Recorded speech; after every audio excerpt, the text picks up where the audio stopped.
today's episode 5 of Sculpt N Create, we have an incredible guest with us, Coach Marcus, an integrative precision health coach. With a deep focus of the gut-brain axis and emotional healing, Coach Marcus specializes in helping busy individuals break free from the shackles of gut-driven autoimmunity, chronic pain, and emotional blocks. He's particularly passionate about personal development and overcoming chronic disease, using his own transformative journey as a testament to the power of taking your health into your own hands. Coach Marcus knows what it is to struggle with health challenges, having dealt with autoimmune disease, chronic illness, mental health struggles, and misdiagnosed conditions himself.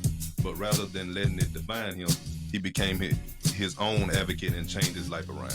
Along the way, he's even collaborated with the American Cancer Society as a volunteer, giving back to the community that was once close to his heart. What's also fascinating about Coach Marcus has an interest in ghost hunting. Yes, you heard that right. This guy has quite an adventurous side, or watched Ghostbusters way too many times. Currently, he's diving deep into researching the origins of disease and creating a new model to prevent them. This is definitely one you won't want to miss.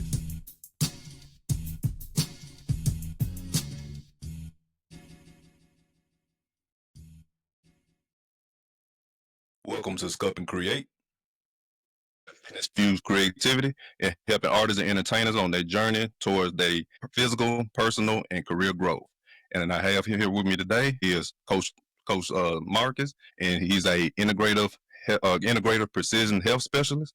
Welcome to the show, Marcus. Hey, how you doing, Trey? Doing all right. What about you, man? Man, I'm doing pretty good, man. What's up? That's what's up. Glad you can make it, man. And so before we get really started, man, let everybody know where they can find you at real quick. So trying to see so you can follow me on Facebook at Marcus Thompson. My Facebook account is Marcus Thompson. That's pretty much that's my professional page where you can find me. So everyone calls me Coach Marcus. So that's where I am. Marcus Thompson on Facebook. Yep. Okay, cool. Y'all check them out. All right, man. So kind of get a little bit of an introduction to you in everything, so everybody get to know you a little bit before we just really get into the deep of it and questioning. So tell me a little bit about you, like where you from. You want to talk about your hobbies, you can, and then even how you end up being a health coach and the personal trainer, all of it. Let us know a little bit more about you, whatever you want to go with. Okay, so I'm from Jacktown. I'm from North End. I'm from the North End originally. Okay. So growing up, I guess like where I grew up, it wasn't the best quality of living for people, especially of our ethnicity, and watching them going through their health concerns, whether it be HIV or cancer or other mental health and chronic health conditions, seeing how they impacted their lives, right? And seeing the quality of living and seeing how they didn't have access to care. So how I got, and I guess I'm going to go into a long spiel here, if that's okay. Well, yeah, but like I said, kind of tell about you, and everything before we get into like why you doing it and so forth. So like how you got into it. You started off as a personal trainer, then you went into health coaching. So kind of like give me that origin story first, and then we get into that other stuff like that. Yeah. So in my life growing up, I had dealt with cognitive issues, emotional mental health issues, as that was part of my my family tree, right? Like either we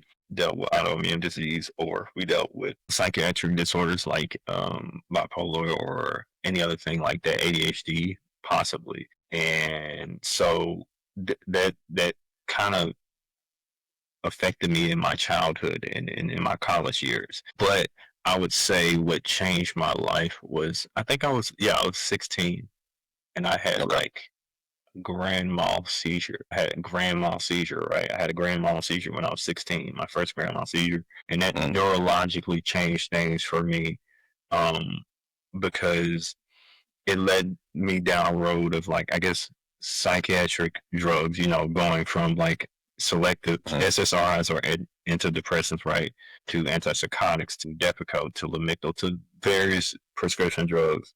And then it had reached a point in my health journey where it was like, it was 2017, no, 2016, I'll never forget that, 2016, because that was when my mental health and like my gut health were at its worst. I was shitting like maybe like 6 times a day at times, right? So I was like 120, but I was shitting like 6 times a day.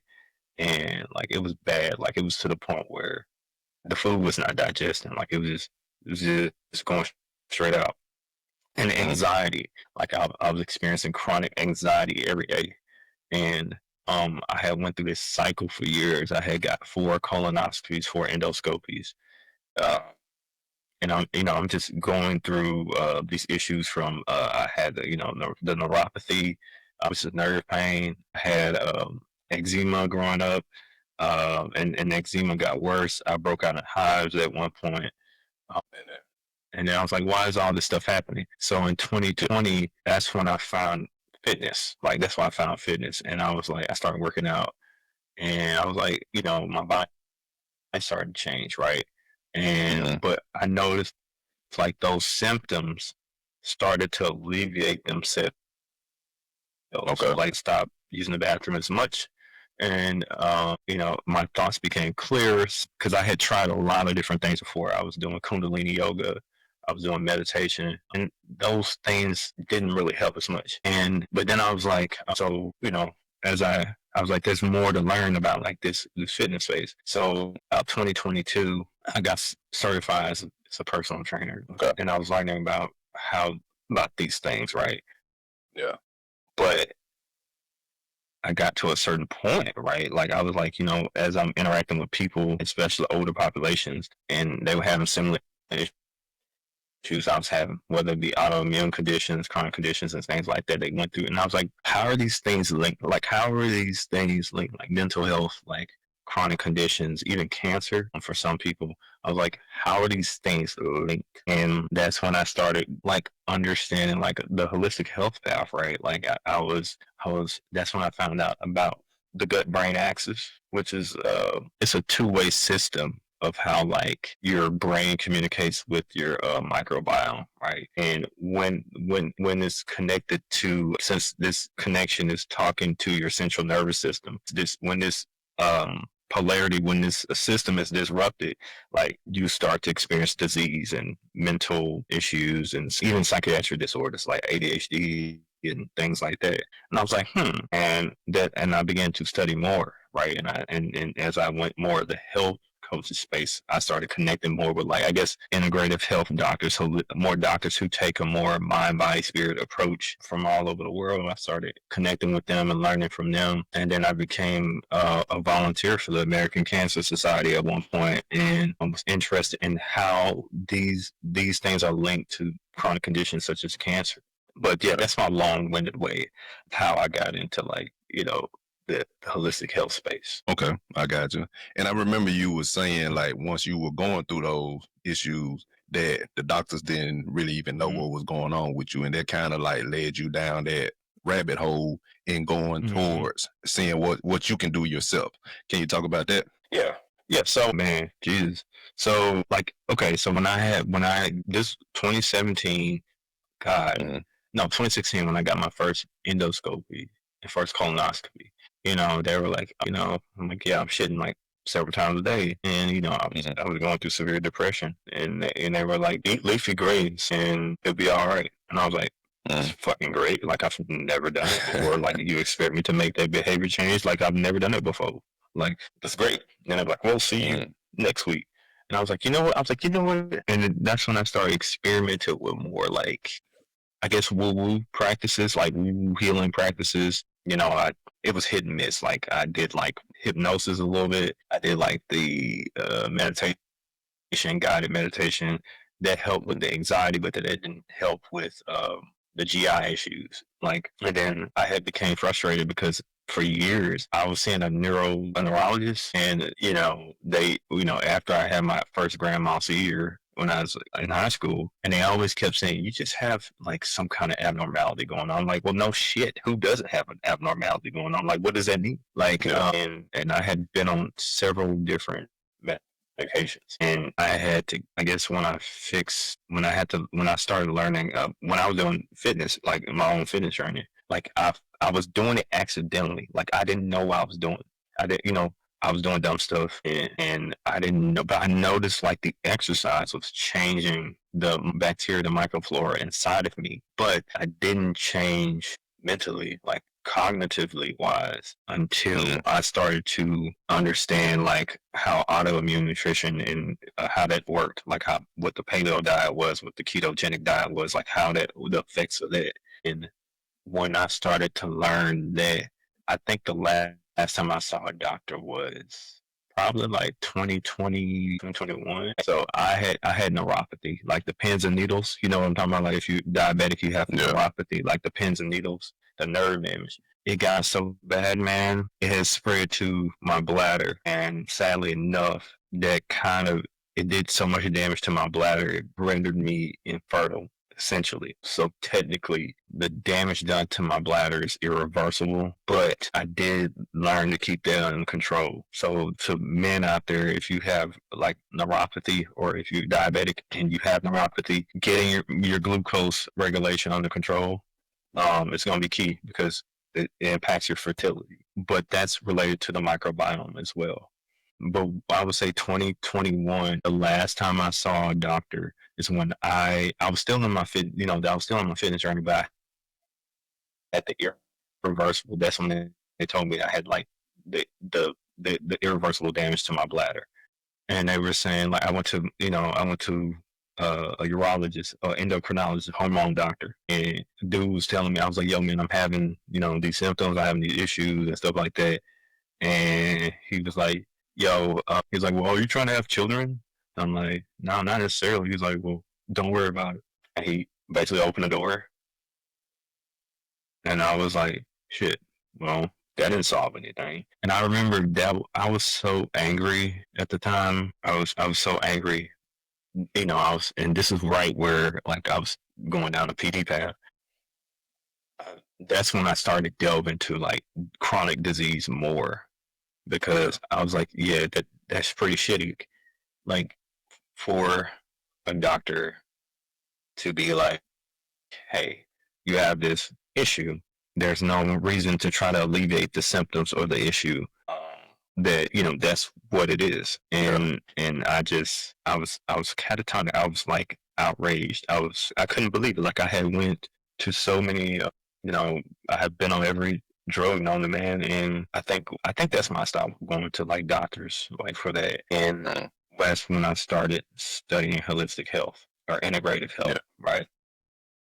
And that's kind of when things got better. That's when things got better. Man, this is before, and this is like before you actually became a coach. You just really just started studying holistic health. Oh yeah, so like, well, I would say the PT process. I was learning about kind of like in 2021, but I had got started by 2022, and but I was kind of studying like integrative health like way back then, man. Because even before that point, like I remember because I had people in my family die of AIDS, right? And I was studying like herbal medicine a little bit, like in my college years because I was interested in how disease happens and what not how we can cure them, but like how can we make the quality of life better for people who have these diseases. And so yeah, I would say 2021 I was seriously studying this stuff. Like 2021 and 2022, so I started doing things professional. Yeah. Okay.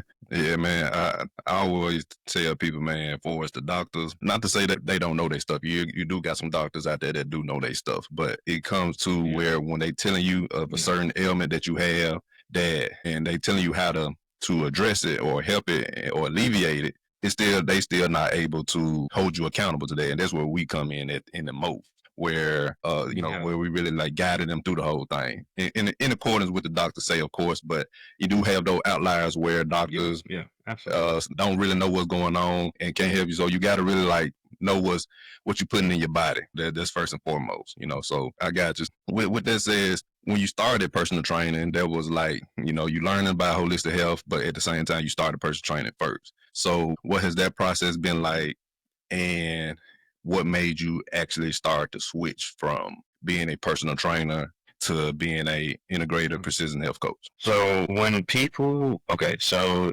when I like, I guess when to my first gym, right?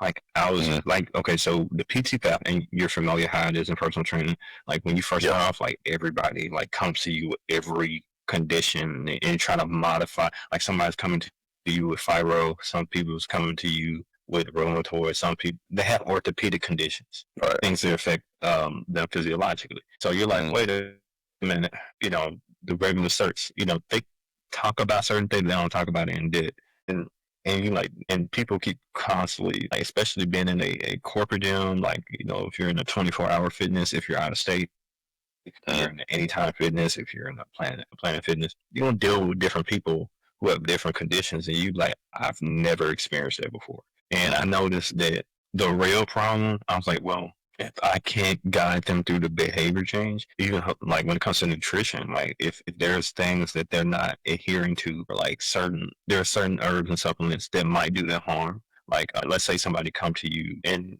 they have some people supplement something with grape, may interact with that. So I never experienced some of like I don't have rheumatoid or fibro. My mother does. My grandmother does. You know, have osteoarthritis. Or I've never experienced that before. I was like, well, why? How do these things even happen, right? And what can they do?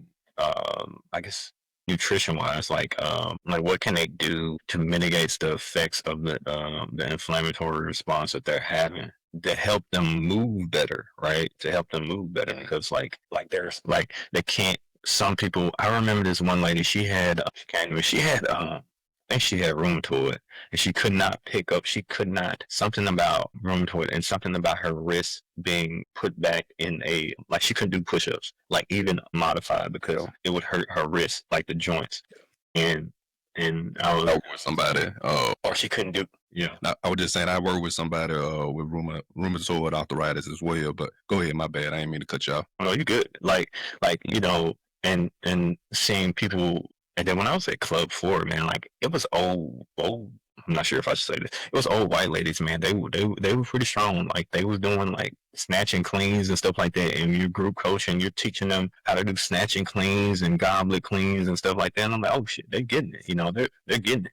Yeah. But some of them, I even noticed in a group setting that some of them, it's hard to give them that certain amount of attention and they're not telling you their health history like before, because they don't sign away. Like they don't tell you every single thing, and then pull them to the side. And after class, then you pull them aside. They're like, well, yeah, I have like like a heart monitor or whatever, or I have like this, and you're like, shit. Like now, like I wish I had known that before, because if let's say you're doing a group, like you're doing a small group training, right? You're doing a small group training, and you got like 5 people, and they're doing rotations every 30 seconds. And it's like the intervals are like 30 seconds on, 30 seconds off. And you're thinking like, oh yeah, they being taxed, they're not getting hurt, and the whole time they have conditions that, and you're paying attention to what they're doing, so you make modifications. Then you pull them aside after the session and be like, okay, so, what was going on? And then like, actually, I have 3 insert chronic illnesses, right? And you be like, I am. Like, I wish you told me that before. And then I noticed, I was like, well, I was like, I'm like, why is, I wanted to know, like, how's this stuff happening, right? Like, how this stuff happening? Because I had experienced, technically, the one autoimmune disorder I have, technically, that they never wanted to outright come and diagnose me with. But after going back and looking at my labs, because I was like, technically I have autoimmune hepatitis C. And I was like, that's one thing that I deal with. When I even let's say you put the disease into remission, right? If you go 5-6 months and you don't take care of yourself, well, that gene can just turn back on. It turns back on. Okay. It just doesn't now. It doesn't go away. Like you can put it in remission for a long time. Like, okay. And so what I'm doing is I like studying like things to like molecular genetic level, like how they start at a genetic level, like even to the point where, there was a specific gene that this happens. And that led me down like a rabbit hole of like how on the future, like when I was at American Cancer Society, like I found out, I always kind of knew like in the future, they're going to be able to like screen a person for cancer like 10, 20 years ahead, right? Like, and like the microbiome, like I noticed most people, like when I was working with them, when I asked them a questionnaire, like usually time they would have like symptoms related to their microbiome and the gut microbiome. And like when that is impacted in some way, like, and then the leaky gut starts happening, that's where all the diseases like start coming about. That's when all the chronic diseases start happening. And if that is not under control, that leads to cancer, but more or less it can lead to cancer. See. So I don't know if that answers your question about why you went from personal training to health coach. Okay, yeah, it do, and yeah, definitely a long way to it, but yeah, you got to it. But yeah, so I hate that too as well when certain people don't really tell you about all their ailments and so forth, and then they come to us as fitness coaches and trainers, and they look at us sometimes to be like the all be all fix all. In our scope of practice, we only can deal with certain things. And so when people come to me and have certain ailments and stuff like that, I'm like, okay, have you talked to your doctor? What your doctor said? Have he gave you any limitations or restrictions and stuff like that? No, he ain't said this. Okay, well, I need you to go to him and talk to him or her and give me a clearance form so I can be able to see what's going on to see if I can even work with you. And a lot of times they don't even want to do that, or they be like, can we skip that? And I'm like, nah, I can't do that because I want to know. I don't know what I don't know. So if it's something I can work with, then yeah, we can do it. But they got to let me know what's going on. I hate when they kind of negate some of that information, and it makes it kind of harder on us for us to do our job effectively on that. Okay, so let me say now, for as at the show Sculpt N Create, we all about the artists, entertainers, and creatives here. With them leading a very demanding, hectic type of lifestyle, and extravagant lifestyle, they are constantly on the road traveling. They have these demanding schedules. So when it comes to diet or their nutrition, they really just fall into the line like what's around them. You got the restaurants around the fast food, after parties, all the food there. It's a lot of bad habits can go on with that. And with you dealing with things such as gut health, what would you say to them in treating diet? Because that's basically where it all starts at with anything. It's your diet. So what would you say to them in being able to make sure that they keep that in the forefront so they can be able to live longer, perform better, and do what they do at a higher level and for the long haul? So there are 3 different diets that I recommend. So when they pick things, so number one is ketogenic. At first I was like, I hate keto, but even in the integrative and functional medicine space, which is like root cause medicine. So anything that is like lower carb, like moderate to lower carb. So we're not talking about, so that will benefit them as well. Paleo, like getting their omega-3s, balancing their omega-6s, like, less peanuts, less highly saturated fats, found in meats, less canola oils, things like that, balancing the omega-3. And another one, and it's called the Mediterranean diet, which is basically like it's pretty good size protein, more focus on fish, leafy greens like kale, spinach, those type of greens. But the main thing is if they can cut out like certain like wheat or gluten and certain dairy. If they can cut that out first. If some people just if they don't even kind of cut it out, like and oftentimes in like health and fitness, people want to go from like zero to crash diet real quick. But okay, so let's say somebody comes to you and here's the thing, refined sugar, because we found out like with the microbiome. So like there's good bacteria and there's bad bacteria inside of us, and the bad bacteria, we feed them every time we eat refined sugar. So the microbes inside of us, and it builds up as like this yeast, or called candida, and it builds up inside of us, and it becomes almost cancerous and to the point where it wants refined sugar, like it wants anything. Like even snack foods have refined sugar, so it's not just like candies and cakes and baked goods and things like that. Yeah. It wants that. So the first thing that they can do is like, and this is for like the mindset coaching is like, I remember one time I asked this guy, and this person never broke past like 200, like below 200, and I was like pissed. I was like, but in the plateau, and yeah, they started like 250, like 250. Okay. But they never broke past 200. I was like, oh, damn, what is it? What is it that they're doing? So I asked them a question, and you feel free to steal this one. I coined this one, and they thought we were going to get on the call because I was just going to be like, well, how are you doing today? Like, how are you? You know, energy and positive vibes. I switched up, and I was like, you know, at first I started asking them questions. I was like, well, is there a time you've been? First, I was like, you know, how did you not do the things to get you where you was going? And they were like, huh? And then they thought about it. They had to represent in their mind, and they were like, and I'm like, you see right there, you already knew what you did to do to get the results that you didn't want. You already know to do the things that you did to get you what you didn't want, and you know the things that you have to do to get you what you do want. And how's that been a problem for you? And they got real quiet. Yeah. We didn't do no change. We didn't do no change. We didn't do nothing. And like, we didn't do no, like, I'm not writing no nothing. And then they had to sit there for a minute. And I said, see, and you already know there have been times where you've been inconsistent consistently, right? And that got you the great results that you know you've gotten before because you already know you've done it before. And they were like, yeah. And then I was like, so how did you go from inconsistent consistency to inconsistent inconsistency? And then I thought about it, and they probably knew that trigger moment, like before someone decides to do something that they know they shouldn't do. There's something that they see, hear, or feel that lets them know it's time. It's time to do this. Like, I know I got to do it. I just have to do this. Like, it's just like crack. Like, I just have to do crack. And so they didn't want to say it was.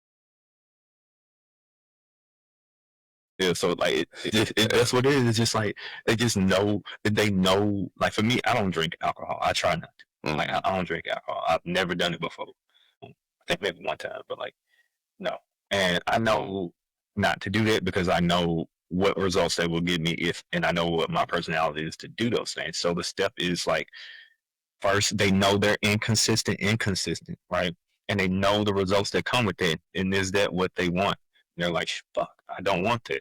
So they know like that there's, you know, that there's the timeline over here. Then they know there's inconsistent but consistency over here. And they know right before they know to be, you know, inconsistent, and inconsistent, consistency. They know, they see, hear, or feel something that triggers that response to be like, I just have to do this thing. I know it's bad for me. I just know I have to continuously go down this rabbit hole. And then once they got that there, once they know that, it's like anchoring that pain to knowing the present state where they are now.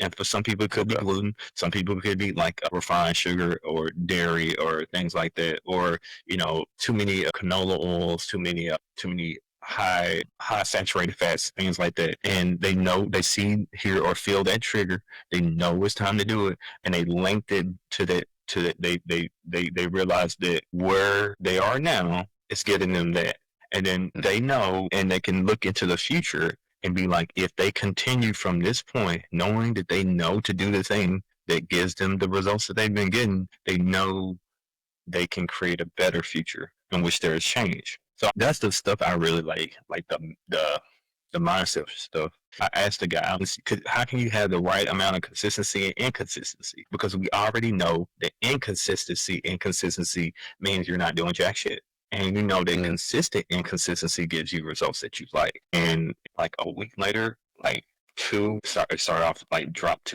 2 more pounds. And 2 more pounds. And like that, to be honest, stuff like that, like showing up like, where can I meet you where you are?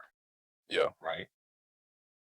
Like that's why I think for people on the road, like, but number one, if they can cut out gluten, and that includes like white breads, things like that, you know, baked goods, certain pastas and things like that. And if they can cut down on that, like they ain't got to cut it out, but like if they can just whatever they're doing, find that consistent, inconsistent spot. If they're doing it 5 times a week, maybe cutting it down to like 3 at first and seeing what results that comes from that. And then another strategy I see that works well is 5-2. Some people do 5-2 intermittent fasting. I think 5-2 is okay. Some people, they're consistently good, right, for 5 days, and 2 days out of a week they go to like somewhat of a, they can implement a splurge. Yeah. Not splurge. Like, I get what you're saying. If like half of your diet is like consistent of high omega-6s, high gluten, high refined sugar, high carbs, like, and don't get me wrong, carbs are good, like, for building strength, but like, we're not talking about like, white flour, things like that. We're not talking about that. We're not talking about this stuff at all. That's that. But they also have to get in their prebiotics, their probiotics. They have to get in things like that as well, and also getting color diversity. So when most of us, even me, sometimes like we don't get like we don't do what we call it eating the rainbow. So like when we eat leafy greens, we don't get the purples. We don't get the oranges. We don't get the reddish, like we don't get the bell peppers. We don't get all that stuff that have like micronutrients in it, or even we don't get those micronutrients from our foods. So the next thing they can do when they, focus on cut it down gluten and dairy is they have to get their color and their diversity of like their vegetables and things like that. They have to eat more greens, reds, and oranges and yellows. Okay, so not just greens, not green leafy things, but just getting more color diversity, and that helps them when it comes to battling chronic disease. Number 3, they have to substitute with some kind of fiber, with some sort of fiber. Now, what they could do, and I recommend this, is they can substitute with something called psyllium oat, or or cellulose fiber. And that helps them a lot and decrease decrease their cravings to eat that stuff on the road. So I would say try oat fiber, try cellulose fiber, CELLULOSE, and so I think oat fiber. Those things will help them a lot. Okay, and this is for like if they already have some kind of gut ailments. Is that what you're saying? Or is this, go ahead. Yes. So people look at gut health like I have gut health problems, right? But I look at it where I think the microbiome stuff is a little bit more key in how it's going to play in just preventative health. Like even from a weight loss perspective, like I think it would be beneficial. Like even let's say in their family they're susceptible to maybe they have fibro, maybe they have, different chronic conditions, autoimmune conditions in their life, and they're at risk. So if they take it from a preventative standpoint, Getting that. if they ever, Yeah, that's why I was getting at, like if, what you were saying, like I was saying, what you were saying earlier was that about people who already got it. And then if that is, then what ways can they prevent it, and just staying healthy as in the whole, in what ways they can prevent it, and while they are on the road and traveling and doing all these things. Yeah. So I would say when they pick something, I would say pick things that are not high carbs or high refined carbs, anything like, baked goods and things like that is high refined carbs. I think everybody to a degree could benefit from preventative gut health to an extent, because like I agree. Like, we're starting to see an increase in chronic disease, especially in aging populations. I feel like they're not too aware of what's going on, and they still think that, maybe they see their rheumatologist or they see their primary care physician. They're slowly starting to get hip to these things. Also, if they have poor cognition, something called psychobiotics, like psychobiotics.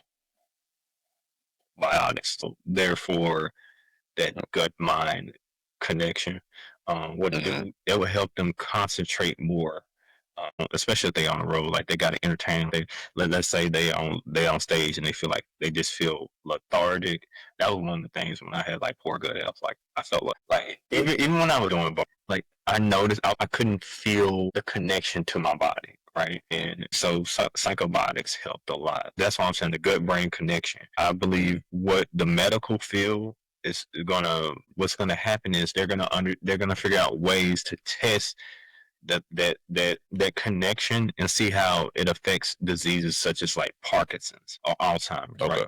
Because when this gut brain connection is disrupted, Parkinson's and Alzheimer's and other neurodegenerative diseases, like if you have anybody in your family, hell, I think even I want to say schizophrenia too. Like I'm not based on the literature. I want to say like even certain psychiatric disorders, it makes it worse. Like if you already risk for it, it makes it worse. And being an entertainer, you already have like anxiety. You already have like, and some people, how like that feeling, like you like before they had to perform, they like, I gotta take a shit, right? Like I gotta take a shit, and that's why they call it a gut feeling. It's sending a signal to your central nervous system. Yeah. It's like the CNS is communicating to the microbiome. They're always communicating. They're always communicating. So I think I have heard that too as well. Like that the real brain is in our stomach. That's what I have heard. Because it's really connecting to the brain to tell us what's going on. Yeah. Yeah. So that's why people say like I have this good feeling to do this, and it really isn't. I don't want to go woo woo on here. I don't know if I can go woo woo on here. You mean by that? Spiritual, like some Kevin Gates stuff. You know what I'm saying? Like. I ain't gonna go that far, but okay. So okay. Think of it like this. There's an old. You ever heard of like that old saying, "As above, so below"? You ever heard of it? Like that as above. With the Aleister Crowley stuff. If that's his name, if I'm saying it right. How you know about that? I mean, it's the stuff I be looking into. But yeah. So I don't know if I should go into that. I don't want to, No, we ain't got to go deep into it, you know what I'm saying, with the Illuminati stuff and everything. but what trying to follow me and shit, man. Okay, so it's all good. I am going to open up about this. Yeah. So I have a background in studying like esoteric philosophy for years. Back when I was going through my health issues. When I was doing but yeah, like okay, as above, so below, right? So it's the gut, the body, right? The brain, mind, the body, the mind connection, right? But there's something missing from that. There's a spirit, and that's where especially for me, I'm learning things like new forms of yoga.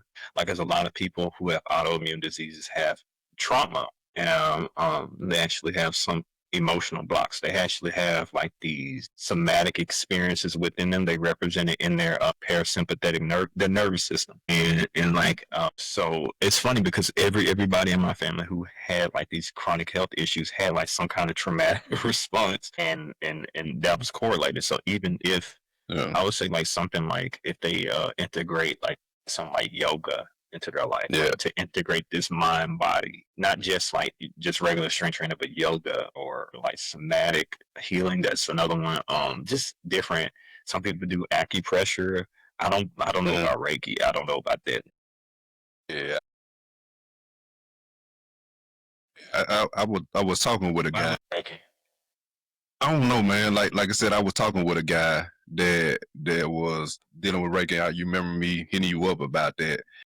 I don't really know too much, much to say with it and in my experience, but we were really just connecting. It wasn't really like a whole, like a session, but he did like offer me a session so I can really try it out and see how it is for myself. I know it's in a spiritual way of helping people out in a mental state and stuff like that. That's what he was mostly trying to help, and everything in that aspect. But other than, I guess it would be where it's not like what a psychiatrist would do or stuff like that or anything like that. But it's a little different. But I don't really know too much about it, man. But I know you had your reservation and your feelings about it when we were talking and everything. So I mean, how do you feel about it? Hello, you laugh. Go ahead. No, I said, how do you feel about it? I said you were laughing. Go ahead. So Reiki, I don't know. Like I try to stick with like stuff that's proven, but like Reiki. So we don't know, but there's something called psychoneuroimmunology. Okay. Yeah. And with your neurology, your psycho and the immune system, immunology, so they're all linked. That's pretty much, I believe, how disease starts. And some things like some things like CBT or cognitive behavior therapy can rewire like that mind body connection, like through reliving past trauma events and things like that.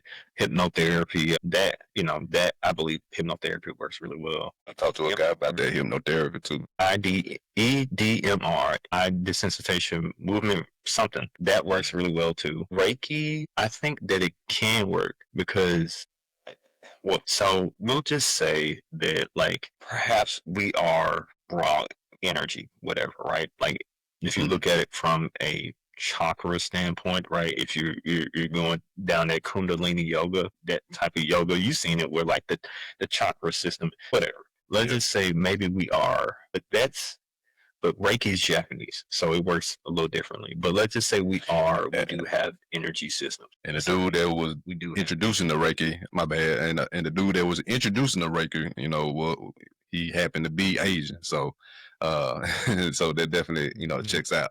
Yeah, and I do go ahead, my bad. You can continue.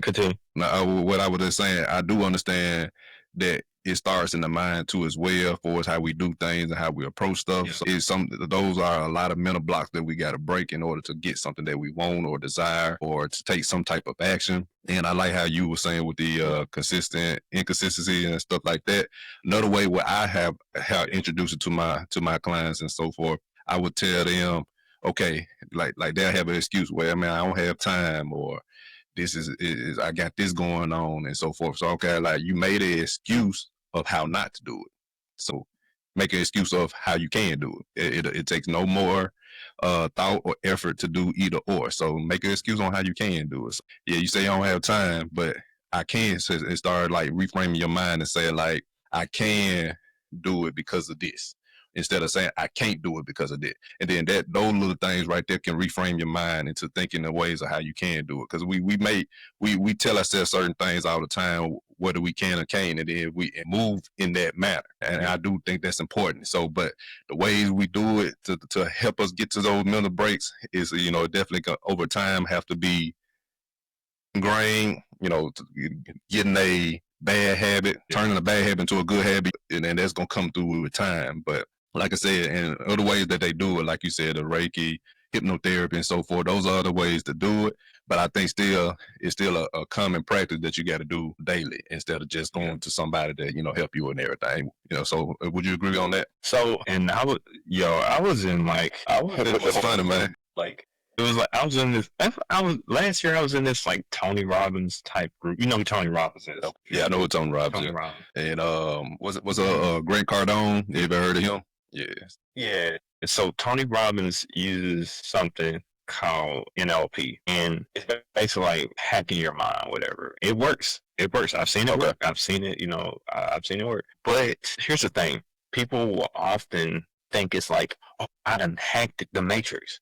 Fixed. Mm-hmm. Because like if you think about it like this, like, okay, so if you think about Eastern thought, like the Buddha, right? The Buddha said like after he became enlightened, they were like, it was like, so for enlightenment, chop wood, gather water, and after enlightenment, chop wood, gather water. So it's just like how I'm bodybuilding. Bodybuilders to this day, I know bodybuilders to this day, they still doing it, like, cause like they know it's like a mental self-defense, right? Because against your own thoughts, like every day you're being fed, like, so here's my belief. I believe most people are programmed to be chronically ill every day. Like every day they're being programmed to be chronically ill through experiences, and there's this sense of learned helplessness, right? Because that was a point where a lot of my family members thought they were like, I'll never forget, like I have my cousin when he died of AIDS, and like I think it was living. Yeah. So for years, when he got the HIV diagnosis, he thought he was like, "Well, I'm doomed." There's, he didn't take his ART or his antiretroviral medication. We know about the microbiome now, how it affects the bacteria to fight against viruses, and how it can be used to, he didn't do anything. He kept drinking, he kept smoking, and then he stopped taking his meds, and then he died a horrific death. Literally, we were there in his final moments, and we watched him take his last breath. And I remember I'm sorry to hear thinking, that. what would have happened if he just? Huh? I was saying I was sorry to hear that, but you said what would have happened if he did what now? You said it cut out. No, nah. I was saying I was sorry to hear that about your cousin. If he would, what would happen if he decided to do opposite things to get opposite results, right? And I would say one thing. This is why I appreciate my grandmother. For my grandmother, I remember growing up, like she had other health issues, but things that were impacting her health as well, like alcohol and smoking. And she made a decision. She decided to make a choice to get opposite of results that weren't giving her results that she liked. And she stopped. She stopped doing. Stopped smoking, stopped drinking, and that radically impacted her quality of living. But some of my other family members, not so much. And cancer has been a recurring theme in my family. So, like when I say like this, it's a decision to not do the things that you don't want, and the decision to live instead. Right, the decision to do more things to get you what you do want, and it's kind of like people, like you can do all the, like I should think this way. I was like, I need to heal. I need to do some kind of like ritual to heal. It's like I need to heal. I need to heal. I need to heal. But it's like you have change and healing and transformation. Is like I have a thought that is represented inside my body. Like the thought is now in my nervous system. I now have to represent that as an identity, and I have to change. I have to go out, right, and do the things to stack up. So what happened in my mind is in congruence with like the thought, right? I mean, and so like in CBT, it's thoughts, behavior, actions, or something like that. Thoughts, beliefs, thoughts, behaviors, actions. People, I call it mental masturbation, where it's like they keep trying to do Jedi mind tricks, and it's like at some point you have to surrender to yourself. But I'm making the decision, and I'm enacting the decision to change outside of me to get the result that I want. And I think that's how people really can overcome chronic illness. It's like really, it's the mindset stuff is there, but it's like you can do all the Jedi mind tricks you want. You must allow the changes to happen outside of you. You must do the things, outside of you to get the result. Like, but that's painful though, because like that's painful though.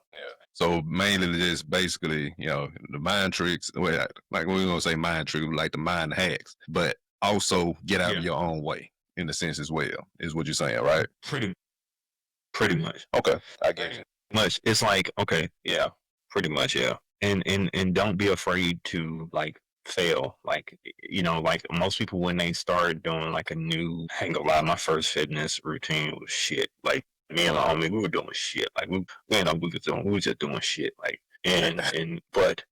but not like, and over time I was like, okay, so I didn't like that. That did not work for me. I did not like that. That hurt. That hurt this. And I didn't like that, so that didn't help.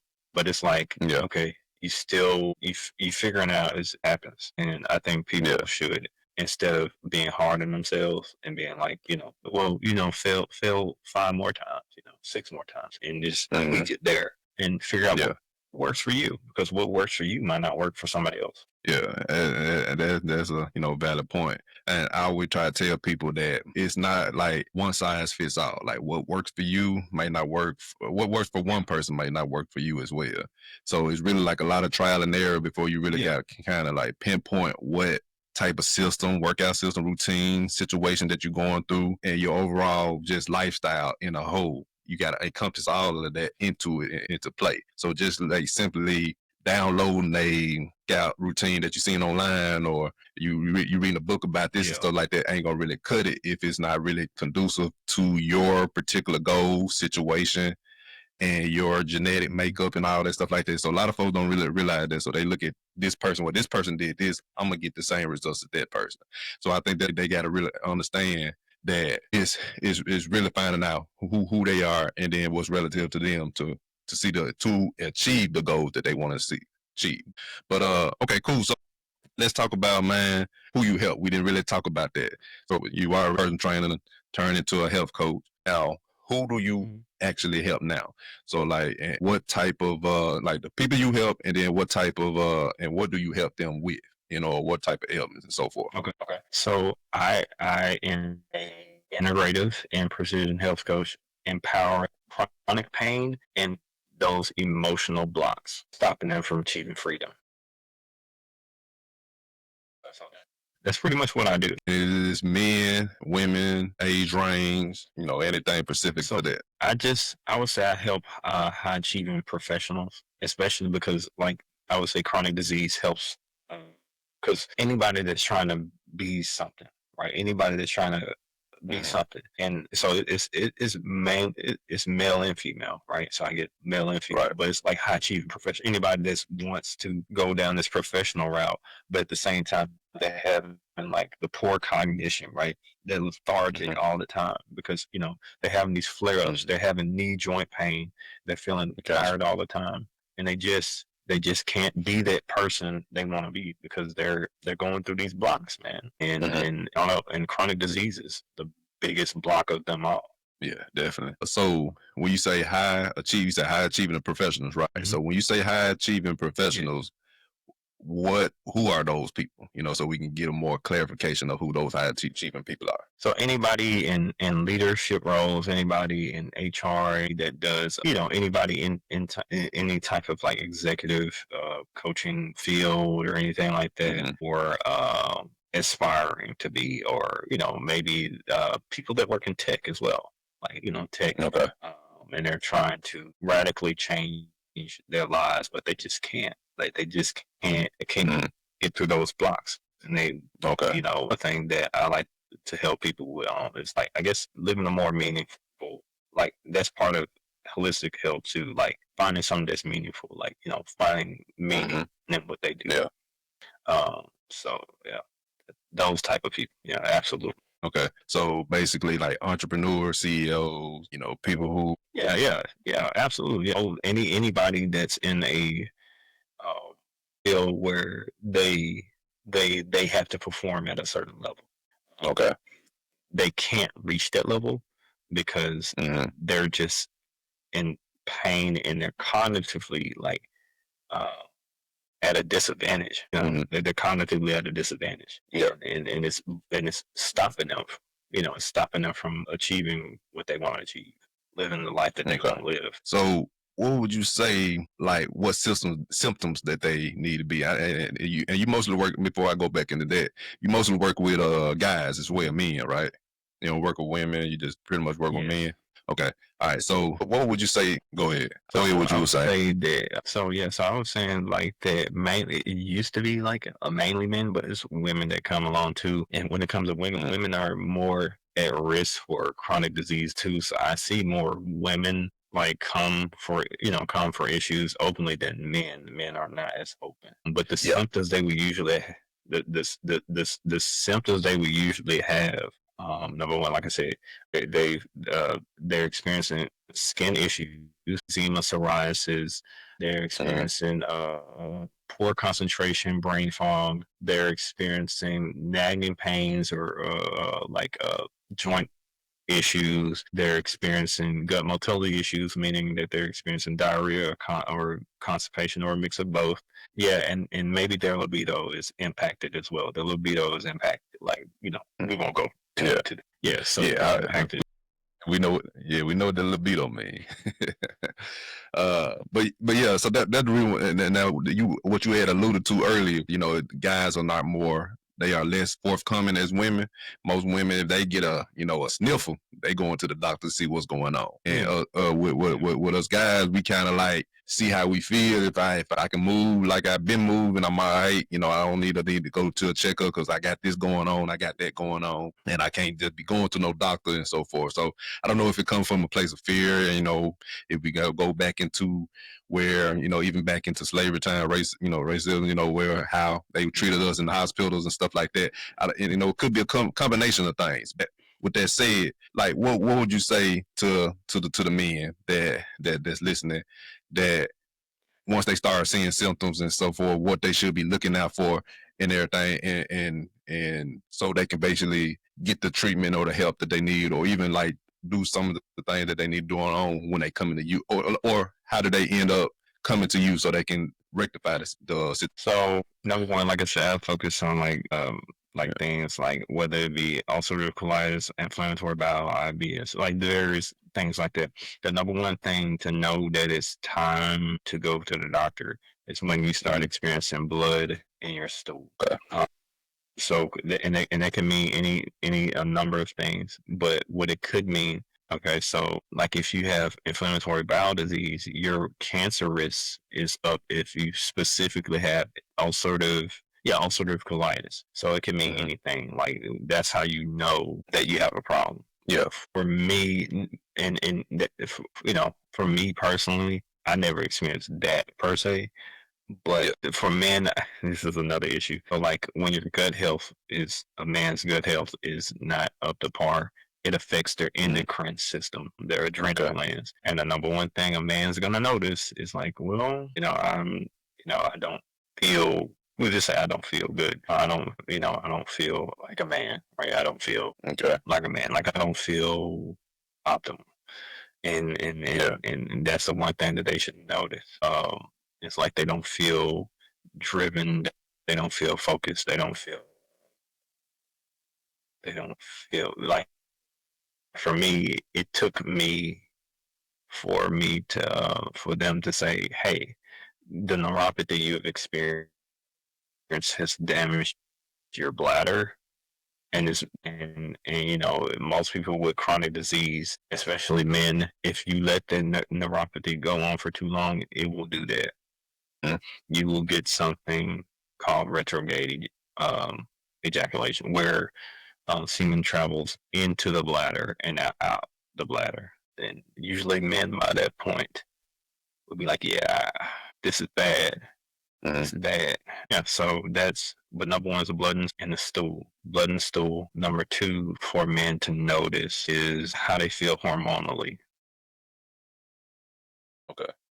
Yeah, because I believe that's very important. And like I said, it can be universal. Like men just don't want to go to the hospital, but for us being black men, how we look at hospitals, and I went in for one thing, they saying something else, and stuff like that. So so that's the reason why I had said that, and I think that's very important, like to understand, know your body, and acknowledge those symptoms, and because it's just like how we do with our cars. If something going on, we take it to the mechanic, but when it comes to our bodies, we kind of don't even look under the hood and see what's going on. We kind of just think we all right, or it just pass over. It could be a little bit of a childhood, walk it off, you all right, stuff like that. So a lot of little things I can say that can be going on mentally while we don't get checked out as quick as we should, and so forth. Definitely, I think that was very important to put out there. Oh. Now let's talk about a little bit. You got good time right now. Got one little. You guys got some good time. I can answer. Yeah, I got. Okay. Yeah. All right. Cool. So, all right. Cool. I ain't gonna hold you long. This last question before we get into everything. Before we end it here. So now, what would you like? I would kind of like to talk about the business side of things and so forth, and then also like, what would you say now, knowing what you know and what you have been through it all? How are you handling being a health coach and being fit, and working on your own fitness goals and so forth, and as well, and through the business, and like kind of talk about that as well. So hold on, that's the hard. Hold on, and the reason why I'm asking is because when it comes to artists and entertainers, they kind of think of just their job all the time and not really thinking about their health or their body as the instrument. So I want to be able to explain how you can be able to do both at a high level, even if you're doing what you're doing for is your craft and your artistry, you still need to work on your health as well. And it's very possible to do both at a high level so you can perform at a high level and as well. So talk about that. Like, how are you able to do both of those together? What's sustainable? Okay, so what's sustainable for me is that knowing, okay, how many hours are there in a week? Like 120 or something like that? I think maybe. Wait, 168 hours, I think. Yeah, 168 hours in a week. Okay, yeah. 168 hours a week. You only need 2 to 4 hours of rigorous, some kind of strength cardio mix, like some kind of, exercise programming. Like you only need that about out of the whole week. So let's say like, okay, like, so for me, let's say it's only 3 to 4 days. Like I do either upper split or like full day, like Monday, Wednesday, Friday, like a full, the full days. And that's a mix of like different rep ranges. Like it could be like low reps with like for strength and motor recruitment. That's just for building like high level strength is good, and it's good for you anatomically. It's good for your like functional way of living. Like and just hitting the basic stuff. Like you don't have to like do anything too crazy like we see the influencers be doing, but like just I would say like focus on things like, of course, you're going to do your push movements, you're going to do your shoulders, you're going to do your chest movements, then you're going to do back, you're going to do a pull, you're going to do a pull down, you're going to do a pull up, some kind of row, and then you're going to do a squat, you're going to do like a squat or a knee bend, like some sort of like like a leg press or something like that. And you're going to do something for your hamstrings. You're going to do like some kind of curl or like a seated curl, or you're going to do line leg curls, or you're gonna do, and then you're gonna probably after you do that, you're gonna probably do like a deadlift or a glute bridge or a hip bridge or something like that. You pretty much done. Like rest is like you just finish off with your arms, or like maybe you want to work on your calves a little bit, maybe you want to tie up on your traps or something like that. Like, but 2 to 4 hours of that meat and potatoes work, and then that's 2 to 4 hours per week. Excuse me, 2 to 4 hours per week. Okay. So if you did like 30 minutes, if you did 30 minutes Monday, Tuesday, Wednesday, Thursday, hell, that's 2 hours. Like you probably, you hit the basic stuff. Like I said, you pretty much done. Like you know what I'm saying? Because for most people are inactive. Like, well, things have changed since 2020, but a lot of people are inactive. And the goal is, how can we get you from inconsistency to consistent inconsistency? 2 to 4 hours. Everything else is like, can I get just 2 hours now? If I get 30 minutes, Monday, Tuesday, whatever, how you want to do it. And like there's 7 days in a week, just 4 days, 3 to 4 days. Like if you could do that, like you're good. And then let's say 4 months or a month or so down the road, you plateau, you're like, okay, I'm going to try to bump it up to like at least 3.5 hours. For a week of that. So I would say the first thing to do, stick to those basics and do like on 2 hours. Yeah, I like that too, because that's what I say. With our entertainment, they schedule is always pulled. They pull it in so many different directions, so their time is kind of skewed on something. But that's why I say, but they do got to follow some certain time guidelines, because they got to go. They had to be at this show at a certain time, or they got to be on this radio station at a certain time. So they do got to follow some kind of schedule. Yeah. So if they really put that mind frame in, I'm gonna do this particular workout at this time, I'm gonna eat at this time, and so forth. In regards to their whole day routine for nutrition and fitness wise, I believe it can be definitely integrated at a more, I would say, more efficient level. All right, but yeah, I like that, man. Good stuff. Now, is there anything before we end it today, man? Is there anything that you want to talk about that we haven't went over or discussed today? Probably 1 or 2 things. So number one, I would say one thing that's missing from the holistic health space, right? They call it holistic, right? They talk about holistic. There's a physical, mental, and emotional bodies, right? Like, but there's something that's missing, and there's a spiritual, intuitive body of your health, right? Right. What that means is you have core values, you have core experience, like you want to experience community, you want to experience connection, right? You want to have like meaning when you wake up. Because like, think about it like this, man. If you aren't living a very meaningful life, would you even want to be healthy? Like if for some people, they don't want to be healthy because it's like, do I want to live at all? Like if my life isn't meaningful. Okay, I get you. There's something there when you said it like that. Like work towards, then I might not, what's the point of even living? And I would say it's good for people to have a sort of community and connection.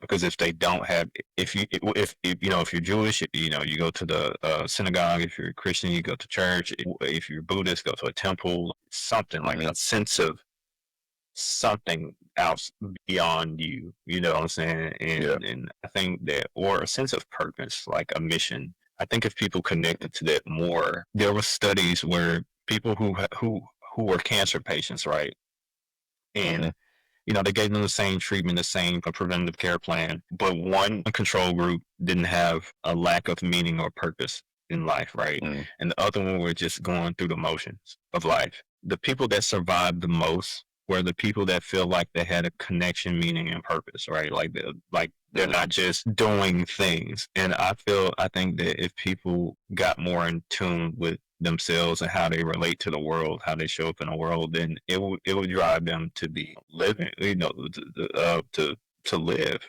to want to live. So that, I think that's the most important thing I've probably said this evening.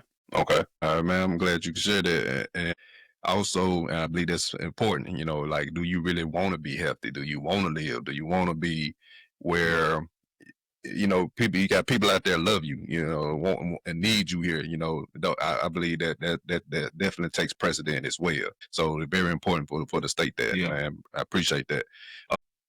If it's one takeaway that everybody listening to this today that they can get from this, what we've been talking about, what would you say? What the biggest takeaway, or what would you, or a piece of advice that you would give to the artists and entertainers and entrepreneurs and so forth out there, or is this all around? A couple things. So, but this is the biggest takeaway. So we work so hard, but we never work hard on ourselves, right? So we never work hard on ourselves, we never take the time to give ourselves the gift of acceptance of ourselves. And then number two is accepting the fact that you can change, just making the decision to change, because oftentimes we are in this rigid structure of we cannot change. It has to be this way, and accepting the fact that we can change, right? Like, I would say those are some of the biggest takeaways, man. Man, I like that. All right, so before we get out of here, man, let everybody know again where they can find you at. Yeah, so my name is Marcus Thompson. You can find me on Facebook. Just type in Marcus Thompson. That's pretty much my page. Yeah, that's my main page, my main hub of like connecting and sharing. So yes, Marcus Thompson. Some people call me Coach Marcus, and that's where you'll find me. That's where you'll find me. Absolutely. All right, sound good, man. All right, cool, man. Y'all check my boy out. And man, I appreciate you, man, for coming on the show. I appreciate you for sharing everything with us today. And like I said, till next time, man. This has been Sculpt N Create. I've been your host, Trea Da Fit Artist. My man, Marcus Thompson, or Coach Marcus. We out of here.